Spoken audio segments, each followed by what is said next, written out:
नमस्कार दोस्तों, कैसे हैं आप लोग। उम्मीद है अच्छे ही होंगे। आज जिस टॉपिक को मैं डिस्कस करने जा रहा हूं उस टॉपिक का नाम है इन्वेस्टिगेशन। जी हाँ, हिंदी में अनुसंधान। आए दिन आप लोग सुनते होंगे कि फलाने केस में फलाने को आईओ अपॉइंट किया गया है, यानी अनुसंधान पदाधिकारी बनाया गया है, इन्वेस्टिगेटिंग ऑफिसर बनाया गया है और उस केस में अब वो अनुसंधान कर रहे हैं। तो प्रश्न उठता है कि आखिर ये अनुसंधान है क्या, और सीआरपीसी में क्रिमिनल कोड ऑफ प्रोसीजर में इसका प्रोविजन कहां पे दिया गया, कहां पे यह मेंशन किया गया है, और यह स्टार्ट कब होता है, किसी भी क्रिमिनल केस में यह कब स्टार्ट होता है, किस किस हालात में स्टार्ट होता है, इसका स्थिति क्या है और इसका बेल में क्या योगदान है, यानी इसका क्या रोल प्ले करता है यह बेल में। तो चलिए समझते हैं, अंत तक बने रहिएगा। इन्वेस्टिगेशन, जी हाँ, अनुसंधान। अब समझिए कि सीआरपीसी में क्रिमिनल प्रोसीजर में ये कहां मेंशन है, तो सेक्शन 2 का सब क्लॉज H में यह मेंशन है। अब इसके डिफिनेशन को हमने आप लोगों को समझाने के लिए इस तरह से बताया, जिस तरह से मैं बता रहा हूं उस तरह से फॉलोअप कीजिएगा, समझ में आएगा। ऑल प्रोसीडिंग्स मतलब कुछ भी, जो भी प्रोसीडिंग होता है for collection of evidence by police और any person other than magistrate authorised by him, यानी मजिस्ट्रेट। अब चलिए इसको ब्रेक करते हैं।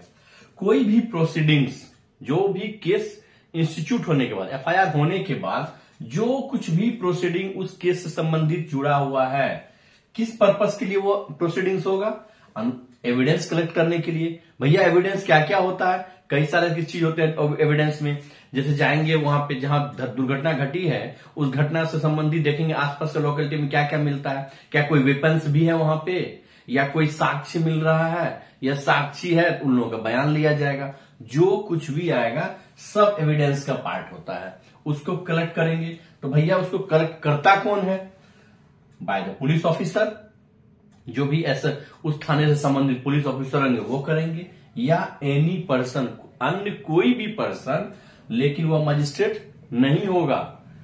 और वह अपॉइंट किसके द्वारा होगा, मजिस्ट्रेट के द्वारा। मजिस्ट्रेट खुद नहीं करेंगे, लेकिन वह किसी अदर पर्सन को अपॉइंट कर सकते हैं।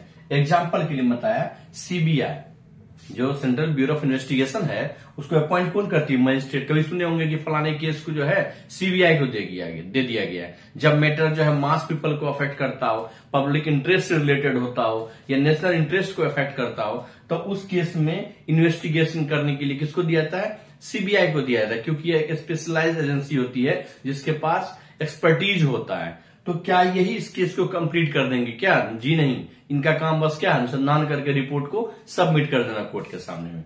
चलिए अब समझते हैं कि यह स्टार्ट आखिर कब होता है, अनुसंधान किसी भी केस में कब स्टार्ट होता है। तो दो सिनेरियो है। पहला, दुर्घटना घटी, यानी कॉज ऑफ एक्शन इंसिडेंट घटा, कोई गया एफआईआर किया, एफआईआर लॉन्च हुआ। जैसे ही एफआईआर लॉन्च होगा तो क्या होगा, आईओ अपॉइंट होगा उस केस के लिए। कोई एक आदमी को निर्धारित करेगा ना कि इस केस को आप टैकल कीजिए, सारा चीज आपसे लिया जाएगा, तो उसको बोलते हैं आईओ, इन्वेस्टिगेटिंग ऑफिसर, यानी अनुसंधान पदाधिकारी।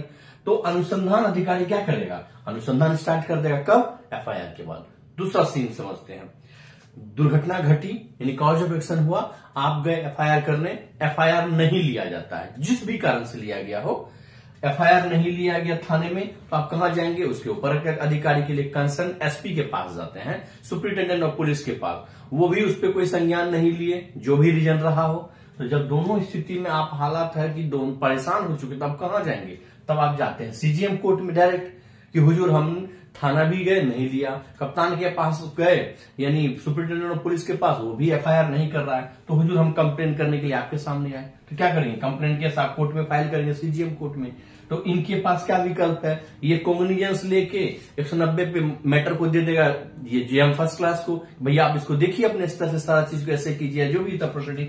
या दूसरा विकल्प है, इनको लगेगा नहीं एफआईआर होनी चाहिए, ये संगीनता है, इसमें ग्रेविटी है, इसमें कहीं न कहीं ये ऐसा है कि इसमें इन्वेस्टिगेशन जो है करना बहुत जरूरी पड़ेगा इसमें, और एक्सपर्टीज पुलिस के पास है इन्वेस्टिगेशन करने का या अनुसंधान करने का। उन्होंने क्या करना है कि पुलिस को ऑर्डर देगा, भैया आप इसको इंस्टीट्यूट करो, इमीडिएटली इंस्टीट्यूट करो एफआईआर इंस्टीट्यूट किया, नहीं एफआईआर केस का लॉन्च हुआ, उसका क्या हुआ, अनुसंधान स्टार्ट हो जाएगा। तो समझिए कि इस केस में भी अनुसंधान स्टार्ट होता है, और यदि एफआईआर होता है तो वहां पे अनुसंधान स्टार्ट होगा। तो अब ये जो अनुसंधान बार बार कर रहे हैं, इसका अनुसंधान का भाई रिकॉर्ड क्या होगा, जो भी डेली बेसिस पे वो पाते हैं फैक्ट एंड सर्कमस्टांसेस को देखने के बाद कोई भी एविडेंस मिला, प्राइमरी एविडेंस, सेकेंडरी एविडेंस, जो भी क्रिमिनल का एविडेंस का पार्ट है, तो उन सबको ये जो जहां पे लिखते हैं उसको बोलते हैं केस डायरी। डेली बेसिस पे केस डायरी में लिखते हैं। देखिएगा केस डायरी में जो है सारा चीज रहता है, पोस्टमार्टम रिपोर्ट, यदि मर्डर होता है तो, यदि 307 में अटेम्प्ट टू मर्डर होता है तो इंजरी रिपोर्ट भी इसमें आपको मिल जाएगा, और उसके बाद इसमें आपको गवाह का बयान इसमें मिलेगा आपको, डिफेंड गवाह से, या घटनास्थल का क्या चौहदी है वो मिल जाएगा आपको। मतलब हर कुछ इसमें रहता है। ये कुंडली है केस का। जब तक अनुसंधान चलता है, अनुसंधान बंद होगा तो केस डायरी लिखना बंद हो जाएगा, उसका क्या होगा, चार्जशीट होगा।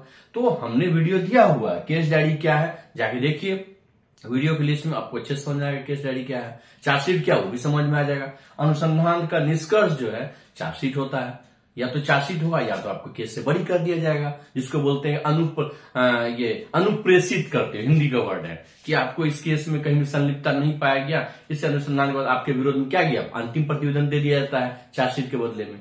तो ये सब चीज पे मेरा वीडियो दिया हुआ, आप वहां जाकर देख सकते हैं। अब आइए केस डायरी में उसको मेंशन करेंगे, इन्वेस्टिगेशन के सारे रिकॉर्ड को कहां रखेंगे, केस डायरी में। अब जो फाइनल क्वेश्चन था हम लोगों का कि भैया अनुसंधान का बेल में योगदान क्या है, तो समझिए जब आप बेल के लिए मूव करते हैं, चाहे एंटिसिपेटरी बेल हो या रेगुलर बेल हो, रेगुलर बेल कब होता है, एंटिसिपेटरी बेल कब होता है, डिफॉल्ट बेल कब होता है, वीडियो दिया गया, जाकर देख लीजिए उसको। तो जब बेल आप मूव करेंगे तो जो भी मजिस्ट्रेट साहब के सामने उनके पास क्या, वो देखते हैं, अरे वो दुर्घटना घटा है 2 महीना हो गया, तो देख लेते हैं डायरी में इस 2 महीना में अनुसंधानकर्ता जो अनुसंधान अधिकारी उन्होंने क्या क्या पाया है, सारे फैक्ट और सर्कमस्टांसेस को देख लेते हैं एक बार, फिर डिसाइड करेंगे बेल देना है कि नहीं देना। तो वो देखेंगे कि भाई इसकी तो इन्वॉल्वमेंट है, इसका तो कहीं न कहीं सीडीआर रिपोर्ट में भी दिख रहा है कि इसका इन्वॉल्वमेंट है, ये उस घटनास्थल पे भी मौजूद है, साक्षी भी बोल रहा है इसमें, और जो जिसके साथ घटना हो वो भी बोल रहा है, यानी इसको बेल नहीं दिया जाएगा, बेल खारिज। दूसरा सिनेरियो, बेल यहां से खारिज हुआ, हाईकोर्ट आए, हाईकोर्ट में पहला डेट पे अमूमन जो गंभीर अपराध होता है उसमें यही होता है कि जज साहब ऑनरेबल जस्टिस को लगेगा कि भाई इसको डायरी देना चाहिए, तो क्या करेंगे, कॉल फॉर डायरी करेंगे और 4 वीक्स का 6 वीक्स का टाइम दे देते हैं। तो जो कॉल फॉर डायरी होता है यही केस डायरी, अनुसंधान का कुंडली यहां रहता है।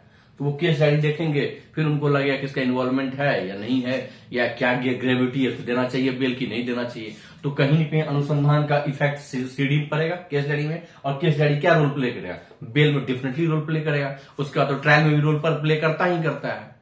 तो ये है अनुसंधान। यदि आप लोगों को मेरा वीडियो अच्छा लगा हो तो कृपया करके इसे आम जन तक जरूर फैलाएं, क्योंकि इन्फॉर्मेशन टेक्नोलॉजी में आपकी सहभागिता अपेक्षित रहेगी। यदि आप लोगों को मेरा वीडियो अच्छा लगा हो तो कृपया करके इसे लाइक करें, सब्सक्राइब करें और औरों के साथ जरूर शेयर करें। जय हिंद।